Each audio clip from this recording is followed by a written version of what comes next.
이 시간에 오늘 말씀은 왕의 귀한이라는 말씀으로 여러분과 은혜를 나누기를 바랍니다. 여러분 너무 잘 알죠? 반지의 제왕. 1954년 출간된 최초의 판타지 문학이다라고 알려져 있고 30여 개 언어로 1억 부 이상 팔렸고 또 이걸 영화로 만든 반지의 제왕이라는 영화 1편, 2편, 3편이 뭐 세계 영화사에 남을 10편의 걸작 중에 하나다 정도라서 반지의 제왕 못 본 사람은 거의 없을 것입니다. 아마 반지의 제왕 제3편이 왕의 귀환인데 그거는 제76회 아카데미 최우수 작품상, 감독상을 해주고 11개 부분을 싹쓸이한 올라온 그런. 저도 봤는데 너무 많은 사람들이 나와서 저도 누가 누군지 지금도 잘 왔다 갔다 합니다. 제가 설거 준비하려고 이걸 봤는데도 그때 기억이 아물아물합니다. 이 반지의 제왕의 작가, 지금 나와 있는 톨킨이라고 하는 사람은 남아프리카에서 태어나고 공화국에서 3살 때 어머니와 함께 영국으로 돌아옵니다. 그런데 갑작스럽게 남편이 죽고 경제적으로 어려움에 처하고 조그만 버밍엄 근교의 조그만 시골 마을에서 살게 되었습니다. 12살 될 때 어머님이 34살에 일찍 나이로 세상을 떠나게 되고 그 형제들 한 신부에게 맡겨졌고 그 신부의 후견으로 오라토리오라고 하는 수도원에서 거의 살다시피 합니다.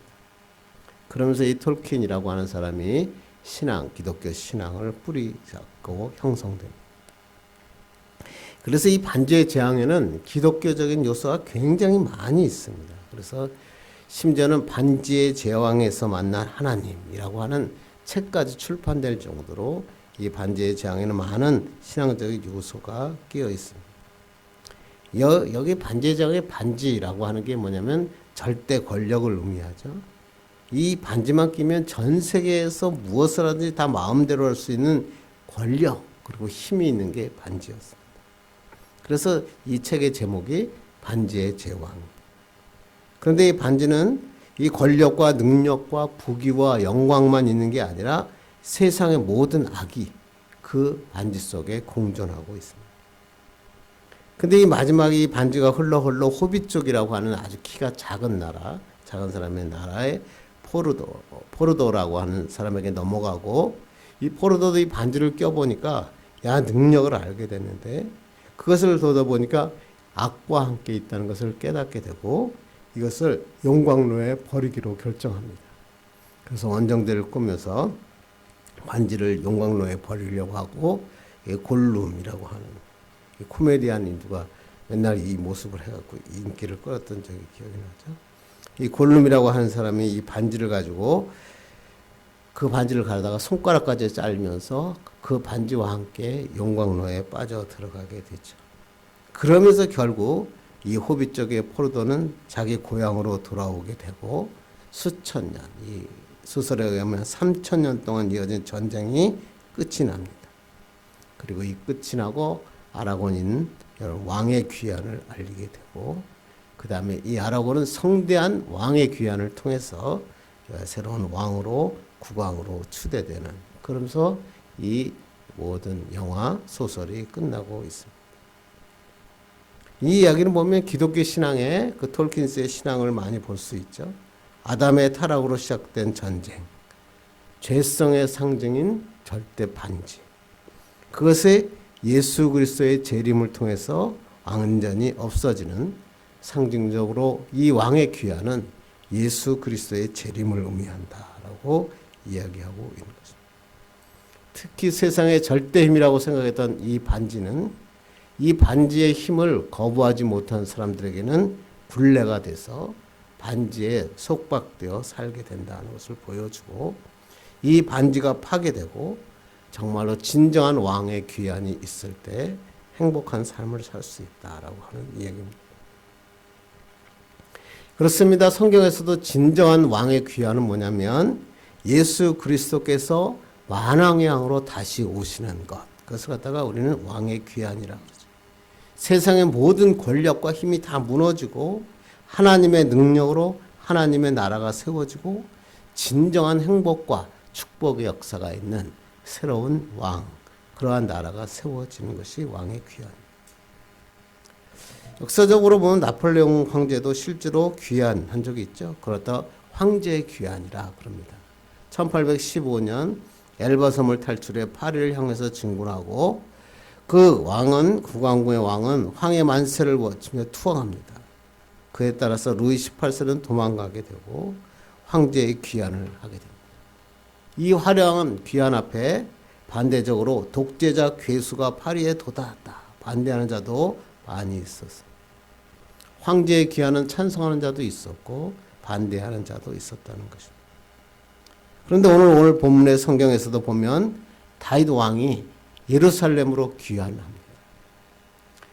그때 다윗을 전폭적으로 지지하는 사람이 있는가 하면 또 이 압살롬 측에 있었던 많은 사람들은 이를 거부하는 사람도 있었습니다. 그럼에도 불구하고 다윗은 다시 예루살렘으로 귀환하게 되고 다시 왕으로 추대되는 성대한 왕의 귀환이 있게 됩니다. 그렇다면 이렇게 다윗이 진정한 왕으로 귀환할 수 있었던 요인이 무엇일까? 그것은 오늘 본문을 통해서 한번 살펴보기를 원합니다. 오늘 본문은 우리가 지난 시간에 살펴본 것처럼 다윗과 압살롬의 군대와의 싸움에서 구데타에서 다윗이 완벽하게 승리하고 그 다음에 이제 다윗이 이 승리를 이어서 예루살렘으로 귀환하고 있는 그거를 기록하고 있습니다. 압살롬의 구데타는 실패했죠. 그리고 압살롬은 다윗의 부하 요압의 창 끝에 찔려 죽고 맙니다. 그러고 난 다음에 오늘 사건이 오늘 우리가 읽은 본문입니다. 1절 2절 읽겠습니다. 시작. 어떤 사람이 요압에게 아뢰되 왕이 압살롬을 위하여 울며 슬퍼하시나이다 하니 왕이 그 아들 위하여 슬퍼한 다음이 그날의 백성들에게 들리매 그날의 승리가 모든 백성에게 슬픔이 된지라. 압살롬의 쿠데타는 실패했어요. 전쟁은 승리로 끝났어요. 그런데 문제는 다윗이 여전히 울면서 아들 압살롬의 죽음을 매우 슬퍼하고 있었다. 그래서 이 다윗의 슬픔이 모든 백성에게 슬픔이 되었다라고 시작합니다. 왜? 지금 전쟁에서 죽은 많은 병사들도 있는데 그들의 가족도 슬픈데 다윗은 반역을 일으킨 압살롬, 그 압살롬이 자기 아들이었다는 것 때문에 이렇게 애통하고 있으니까 백성들이 더 슬퍼진 겁니다. 또 이 전쟁은 다윗 군대하고 압살롬하고 게임이 안 되는 전쟁이었는데 하나님께서 승리하게 하셔서 기적같이 승리했잖아요. 그런데 이 놀라운 승리 앞에 아버지를 아버지라 부르지 못하는 것처럼 승리를 승리라 부르지 못하고 있는 이 백성들의 마음은 오죽했겠습니까? 다윗은 자신을 위해서 목숨을 내걸고 싸운 부하들과 모든 백성의 충성심보다 자기 아들이 죽었다는 슬픔에 지금 실신한 정도로 슬퍼하고 있다고 하는 것입니다. 다윗의 승전 소식을 기뻐하고 백성들을 위로하고 그들을 세워주는 일을 하기보다는 그냥 그 자기 괴수 아들이 죽었다는 슬픔에 잠겨 있다고 하는 것입니다. 그러니까 마하나임 성으로 이 병사들이 귀환할 때 승리의 장군, 멋진 군대로 와서 마하나임 성으로 귀환한 것이 아니라 다윗이 슬퍼하는 가운데 부끄럽게 도망쳐 나오듯이 지금 이 마하나임 성으로 군인들이 들어오고 있습니다. 여러분 생각해 보세요. 얼마나 가슴이 아팠겠어요. 압살롬아, 압살롬아. 승리해서 난리가 나서 좋아 죽겠는데 지금 다윗은 압살롬아, 압살롬아. 그러다가 정말로 안 되겠다 생각해서 우리 5절, 6절 보겠습니다. 시작. 요압이 집에 들어가서 왕께 말씀드리되 만일 압살롬이 살고 오늘 우리가 다 죽었다면 왕이 마땅히 여기실 뻔하였나이까. 요압이 정신이 없어 화가 난 겁니다. 아니 정쟁에 승리해서 부끄럽게 하고 있는 요압의 다윗의 행동을 보면서 다윗에게 항의합니다. 아니 반역의 괴수 그리고 그들을 쫓겨나고 그 다음에 당신을 쫓겨냈던 온통 나라를 혼란에 빠뜨리고 사람을 죽게 해봤던 그 압살롬은 사랑하고 왕에게 충성한 그 군인들을 이렇게 지금 잘 미워하는 것은 잘못된 행동 아닙니까? 차라리 압살롬이 살고 우리가 죽었으면 좋았겠습니까? 라고 지금 왕 앞에 지금 요압이 와서 질책하고 항의하는 것입니다. 빨리 이제 그 슬픔은 잃어버리고 일어나십시오. 백성들 지금 전쟁 때문에 얼마나 많이 가슴 아픕니까? 그들의 상처를 위로해야 되지 않겠습니까? 그렇게 하지 않으면 당신 옆에는 한 사람도 남지 않을 것입니다. 라고 이야기하는 것입니다. 이 요압의 말은 맞는 말이죠. 그런데 갑자기 보니까 그 자리가 바뀐 것 같죠. 요압이 왕인 것 같고 다윗이 지금 종인 것 같습니다. 다윗이 기분 나빴겠죠. 그래서 이 말을 들었지만 나중에 또 다윗도 이 마음을 캥기고 있다가 나중에 요압을 없애고 압살롬의 군대 자령관이었던 아마샤를 통일 왕국의 장군으로 세우는 것을 봅니다. 요압의 무례함을 지금 다윗은 느끼고 있었다라고 하는 것입니다. 그럼에도 불구하고 8절 보겠습니다. 시작. 왕이 일어나 성문에 앉음에 어떤 사람이 모든 백성에게 말하되 왕이 문에 앉아 계신다니 모든 백성이 왕 앞에 나오니라. 요압의 이 질책을 듣고 가슴에는 여러 가지 꿍하는 게 있었지만 슬픔의 자리에서 일어납니다. 모든 백성이 있는 성문의 자리에 서서 왕의 임무를 수행하고 백성들을 위로하고 그들에게 올바른 것을 가르치기 시작합니다. 드디어 하나님의 나라 이스라엘이 다시 회복되는 역사가 일어나는 것입니다. 그렇습니다. 다윗은 자기 아들의 죽음이라는 것 때문에 평정심을 잃어버리고 슬픔에 빠져 있다가 이제 다시 백성들의 마음을 아프게 했던 그가 돌아서 있는 것입니다. 그러자 어떤 일이 일어납니까? 15절 보겠습니다. 시작. 왕이 돌아와 요단에 이름에 유다 족속이 왕을 맞아 요단을 건너가게 하려고 길갈로 오니라. 이런 놀라운 사건들이 일어나니까 다시 예루살렘으로 유다 사람들이 다윗을 초대하고 그를 귀환하게 합니다. 그래서 다윗은 떳떳하게 예루살렘으로 멋지게 귀환하고 있는 성경이 오늘 본문인 것입니다. 마찬가지도 우리에다 마찬가지죠. 우리 인생을 살다 보면 고난을 당하기도 하고 뜻하지 않은 사건 때문에 절망의 자리에 있을 수 있습니다. 그런데 항상 생각하는 것은 그럼에도 불구하고 하나님은 우리를 위해서 놀라운 계획을 가지고 계시다는 거예요. 그래서 이 계획을 믿고 우리는 하나님 앞에 슬픔의 자리에서 일어나야 됩니다. 하나님이 원하는 기쁨의 자리로 나아가야 됩니다. 그러면 하나님께서 왕의 귀환을 허락하십니다. 그래서 우리 세상 용어는 뭐래? 세컨 찬스. 아니 그 이상의 찬스. 저는 세컨 찬스라고 많이 얘기를 했었는데 저에게서는 세컨 찬스가 아니라 서드, 포스 더 이상의 많은 찬스가 저의 인생에 하나님이 준비하셨다고 하는 것입니다. 그때 이 하나님께서 준비하신 이 자리에 우리가 오르게 될 때 참된 기쁨을 누릴 수 있는 것입니다. 그렇다면 항상 성경은 이렇게 말씀하시고 난 다음에 그러면 어떻게 하면 이 다윗이 진정한 왕의 귀환을 할 수 있었는가? 오늘 본문을 통해서 한번 살펴보고 은혜 받기를 원합니다. 첫째 말씀은 뭐냐면 슬픔의 자리에서 위로의 자리로.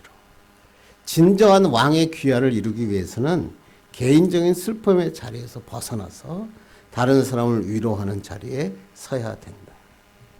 오늘 다윗이 본문을 읽으면 여러 가지 생각이 들어요. 한번 4절 읽겠습니다. 시작. 왕이 그의 얼굴을 가리고 큰 소리로 부르되 내 아들 압살롬아 압살롬아 내 아들아 내 아들아 하니. 전쟁에서 지금 자기를 죽이려 했던 압살롬이 죽었어요. 그런데 다윗은 거꾸로 백성들을 위로하고 그런 게 아니라 아들 압살롬아 압살롬아 그러거든요. 그래서 우리가 저번 주에 읽었던 본문 사무엘하 18장 33절 한번 읽겠습니다. 시작.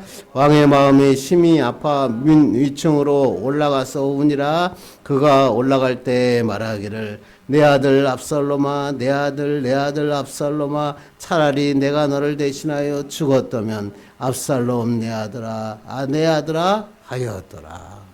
얼마나 가슴이 아팠는지. 압살롬 내 아들아 5번. 여러분 다윗의 마음을 알겠어요? 다윗은 이 아버지로서 느끼는 어떤 슬픔이 있어요. 그보다 더 또 그 이상의 의미가 있어요. 내가 너를 대신하여 죽었더라면 뭐 죄책감이에요. 밧세바 자기가 범함으로 인해서 하나님께서 그에게 그 죄가를 치러라 그러면서 피비린내가 날 거라 그랬잖아요. 그것 때문에 결국은 압살롬이 죽었다는 것을 다윗은 알고 있다는 것입니다. 그러니까 이 다윗이 머물던 마하나임 성은 기쁨의 승리의 도가니의 장소가 아니라 슬픔의 도가니예요. 아니 축제가 있어야 될 뭐 해야 될 곳인데 장례식장 같이 변해버리는 거예요. 그러니까 얼마나 가슴이 아파요.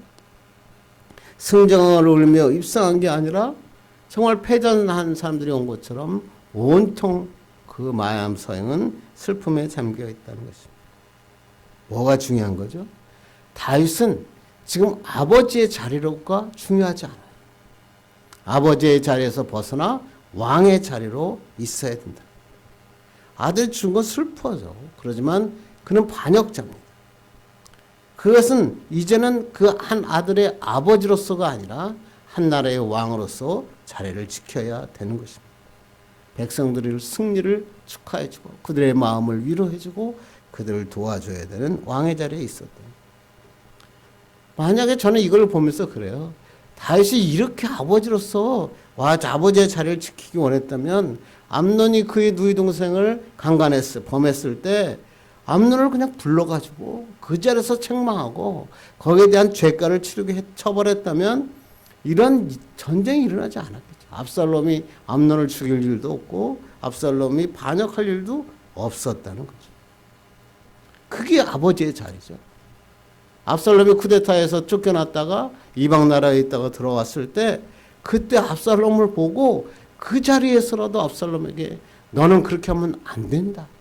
그렇게 하는 것은 아들로서 할 일이 아니다. 그렇게 이야기해야 되는데 그 아들이 오니까 도망가죠. 그러다 보니까 압살롬이 쿠데타를 일으켜요. 왕의 자리에 아버지의 자리에 있어야 할 자리는 없다가 갑자기 아들이 죽으니까 정말로 아들을 사랑한 것처럼 지금 흐느껴 울고 있는 정말로 형편없는 사람인 것입니다. 그래서 5절 요압 얘기 다시 하겠습니다. 시작. 요압이 집에 들어가서 왕께 말씀드리되 왕께서 오늘 왕의 생명과 왕의 자녀의 생명과 처척과 비번들의 생명을 구원한 모든 부하들의 얼굴을 부끄럽게 하시니. 이것을 보면서 요압이 정말 다윗이 가짜라진 거예요. 그래서 다윗에게 지금 이야기가 꾸짖고 있어요. 뭐라고 얘기했는지 보세요. 오늘 왕의 생명, 왕의 자녀의 생명, 처척과 비번들의 생명을 내가 구원했습니다. 내가 구했다는 거예요. 당신은 뭐 하고 있었습니까? 그런데 지금 다윗은 당신이 슬퍼하고 있다는 게 말이 됩니까? 완전히 왕과 신하가 바뀌죠. 당신은 이 마하나임 성에 가만히 앉아 있다가 이 사람들이 오는데 그렇게 슬퍼하면 됩니까? 그러면서 이렇게 이야기합니다. 7절 보겠습니다. 시작. 이제 곧 일어나 나가 왕의 부하들의 마음을 위로하여 말씀하옵소서. 내가 여호와를 두고 맹세하옵나니 왕이 만일 나가지 아니하시면 오늘 밤에 한 사람도 왕과 함께 머물지 아니할지라. 그리하면 그 화가 왕이 젊었을 때부터 지금까지 당하신 모든 화보다 더욱 심하리이다 하니. 쉽게 나가면 왕이시여 지금 나가십시오. 왕이 나가지 않으면 다시 당신은 부하들에 의해 다시 쫓겨날 것입니다. 경고, 협박하는 거 아니에요? 정말로 참 적반하장.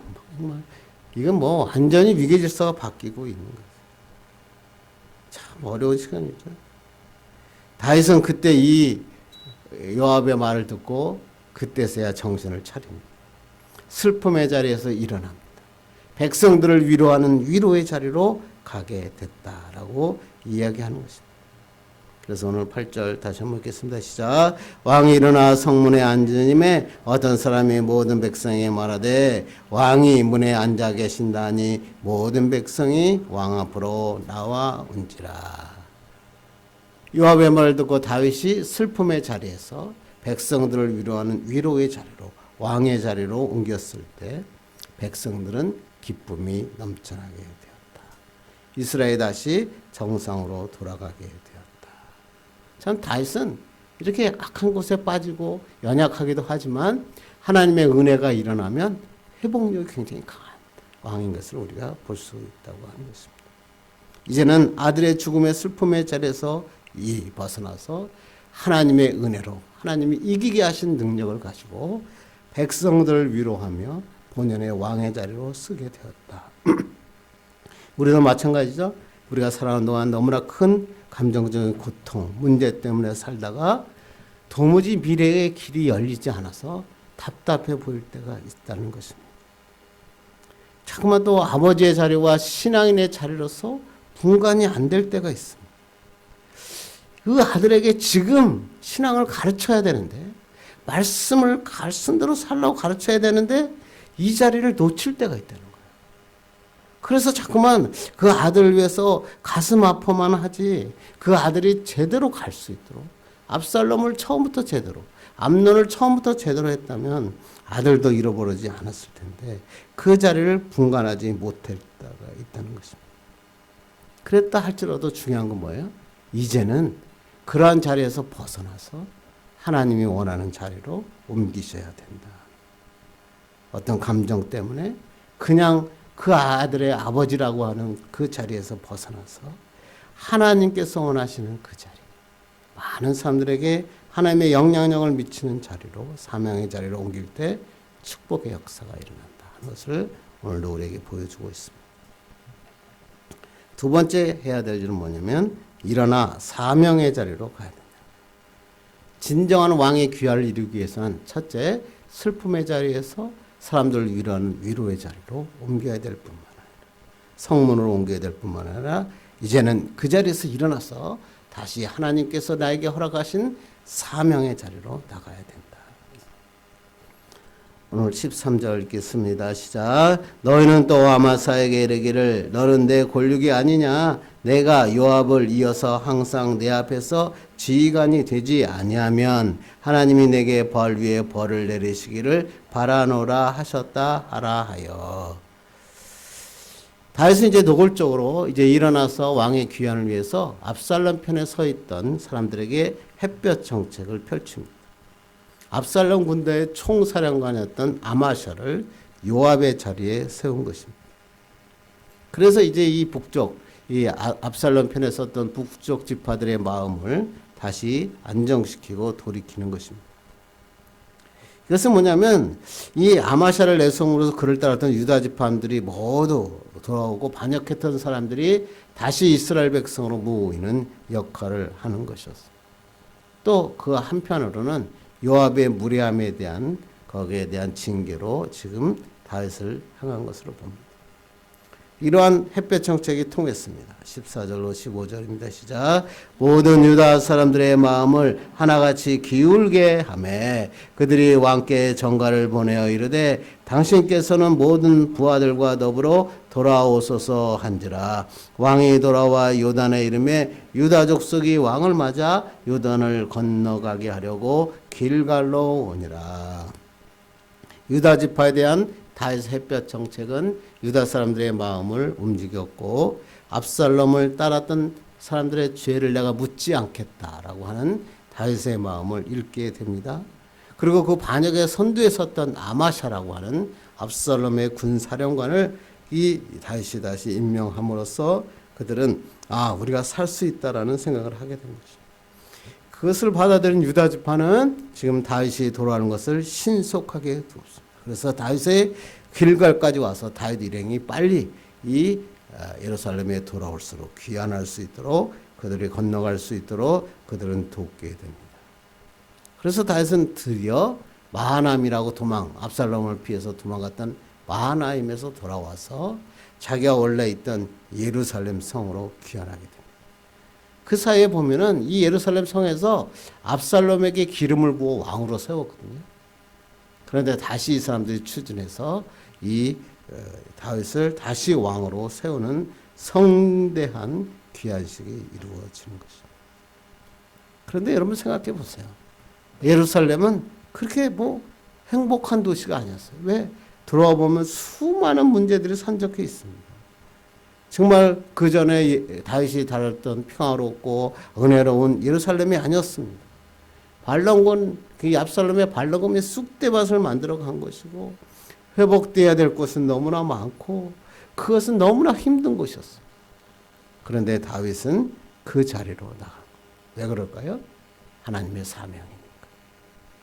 그러니까 우리에게 중요한 것은 사명의 자리입니다. 사명의 자리는 좋고 쉽고 뭐 그런 평안한 자리가 아니라 하나님께서 나에게 허락하신 자리다. 그게 바로 사명의 자리. 그리고 사명의 자리로 돌아올 때 왕의 귀환은 마무리되는 것입니다. 신약에도 마찬가지예요. 사도 바울 보세요. 그 사람이 학식도 좋고 모든 게 뛰어나잖아요. 행복하고 편하게 살기 원하면 뭐하러 그 소아시아 그 선교 여행을 떠납니까? 그냥 거기에 앉아서 뭐 있는 사람들 가르치고 있으면 될 텐데. 그러나 바울에게 있어 사명은 뭐예요? 하나님의 이방 나라에 하나님의 복음을 전하라. 그러니까 그 모진 고통을 겪으면서도 소아시아 교회를 돌아다니며 하나님의 복음을 전하고 개척하는 일을 이루었다. 이게 바로 바울에게 주어진 사명의 자리였다. 우리도 마찬가지죠. 우리 인생에서 중요한 것은 하나님이 나에게 주신 자리, 그 자리를 지키는 것입니다. 내 개인적인 행복, 그것을 위해서 사는 것은 불합리하죠. 그리고 그건 나중에 보면 헛된 일입니다. 자기 개인의 영광을 나타내기 위해 살면 허무해집니다. 그런데 우리는 어떻게 살아야 되는 거예요? 나를 통해서 하나님의 영광이 드러나는 삶을 사는 게 중요하다는 거죠. 그래서 항상 우리는 하나님이 원하시는 자리에 내가 서 있어야 돼요. 그럴 때 그것을 우리는 사명에 해서. 운동선수들 보세요. 요새 뭐 월드컵도 하고 축구도 하고 뭐 아시안컵에서 여러 가지 뭐 말도 많았지만 운동선수들의 꿈이 뭘까요? 그라운드에서 주전으로 뛰는 겁니다. 이번에 가서 한 번도 못 뛰는 선수도 있죠. 그런데 편하기로 생각해 보시면 벤치에 앉아 있는 게 제일 편합니다. 상처도 없고 부상의 위험도 하나도 없고요. 욕먹을 일도 없어요. 왜? 가서 뭐 실수할 일도 없으니까. 그러나 그런 데 나가면 사방에서 막 상대편이 와서 태클을 걸고 막 팬들은 야유하고 뭐 또 뭐 햇볕은 때 내리치고 별의별 일이 다 생기죠. 그런데 선수들의 바람은 뭐예요? 단 1초라도 벤치가 아니라 그라운드에서 뛰기를 원합니다. 우리도 마찬가지 아니에요? 내가 편하게 벤치에 앉아서 그냥 물이나 들이키고 있고 박수나 치고 있는 게 하나님이 원하시는 그러한 삶이 아니에요. 힘들어도 예루살렘, 힘들어도 하나님께서 나에게 원하시는 자리에 서는 것이 중요해요. 예루살렘이 어디예요? 여러분의 가정. 여러분의 가정이 예루살렘입니다. 또 하나님께서 주신 교회가 예루살렘. 여러분이 직장 다니는 직장이 예루살렘입니다. 그것에서 열심히 뛰는 거예요. 하나님이 원하시는 삶을 사는 거예요. 그러면 하나님께서 다윗에게 부어주셨던 놀라운 은혜와 능력을 우리에게도 부어주시는 것입니다. 여러분, 유머나 유명한 본 회퍼 알죠? 1939년 뉴욕항을 떠나서 독일로 가는 배에 한 청년이 승선했는데 그 사람이 바로 본 회퍼라고 하는 청년이었어요. 젊은 나이로 독일로 향한 데는 이유가 있습니다. 왜? 당시 독일은 히틀러 정권에 의해서 세계 대국들의 광분에 있었고 유태인의 학살이 만행이 저질리고 있었습니다. 그런데 이때 독일의 교회들이 어떤 일을 합니까? 이러한 비인간적인 만행을 보고 침묵하는 거예요. 오히려 교회들이 히틀러 만세를 외치고 있는 것입니다. 이것을 본 이 본 회퍼는 독일 교회들을 깨워야겠다라는 생각으로 하나님의 공의를 선포하겠다. 그리고 자기가 조국 독일로 지금 배를 타고 들어가는 거죠. 그때 그날 밤에 일기장은 이렇게 얘기했습니다. 나의 장래에 대해서 그동안 파도처럼 일던 몹시도 불안했던 마음이 이제 잔잔하게 되었다. 내가 갈 길을 확실히 알게 되었기 때문이다. 배를 타고 가면서 내가 어디로 가야 하는지 알게 되었다. 독일로 돌아간 그는 나치에 침묵하고 있던 교회들을 막 일깨우고 히틀러의 죄상을 공격합니다. 그래서 그 유명한 바르멘 선언이라는 것을 해서 독일 온 교회가 일어나는 놀라운 사건이 일어나죠. 그래서 보네포 그러면 유명한 사람입니다. 결국 그는 투옥됐죠. 탁월한 학문적 천재라 그러잖아요. 이 사람. 미국 교회가 그를 막 구출하려고 막 애를 썼는데 결국에 그는 편지에서 보네포에 이렇게 했습니다. 나는 내가 독일에 돌아온 것을 조금도 후회하지 않고 힘차게 일하고 있습니다. 그리고 내가 여기서 해야 할 일이 무엇인지를 분명히 알고 있습니다. 이렇게 유명한 학장에게 보냅니다. 39세의 젊은 나이에 교수대의 이슬로 보네포는 사라집니다.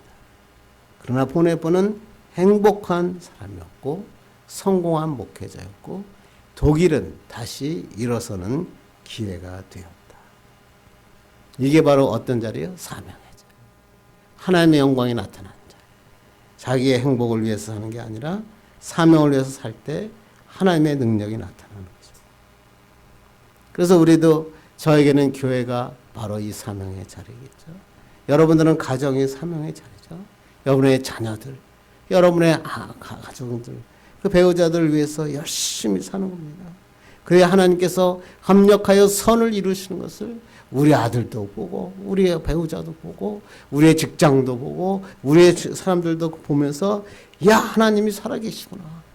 이걸 느끼게 하는 게 바로 우리의 사명의 자리. 이것을 왕의 귀환이라고 하는 것입니다. 이제 말씀을 맺으려고 합니다. 하나님께서는 우리의 왕의 귀환을 준비하고 계십니다. 이제 우리가 해야 될 일은 뭐예요? 개인적인 슬픔의 자리에서 벗어나서 사람들에게 하나님의 영광을 나타내는 사명의 자리로 옮기셔야 됩니다. 그렇게 옮길 때에 하나님의 능력이 나타나요. 다윗이 만약 그 슬픔의 자리에서 머물러 있었다면 다윗은 거기서 실패하는 왕이 되었을 것입니다. 그런데 그 슬픔의 자리에서 일어나서 새 예루살렘으로 귀환했을 때 하나님의 역사는 일어났고 이스라엘은 다시 큰 부흥의 역사가 일어나는 것입니다. 여러분 남은 시간이 얼마나 있을지 모르겠습니다. 어떤 사람은 짧고 어떤 사람은 길겠죠. 그러나 그 기간이 중요한 게 아니라 내가 남은 생애 동안 하나님의 영광을 나타낸 대로 살기를 원합니다. 성령의 능력이 나의 인생 가운데 나타나 주시옵소서. 이렇게 기도하고 나가는 축복의 사람들에게 주님의 이름으로 축원합니다. 기도하겠습니다. 하나님 아버지 감사합니다.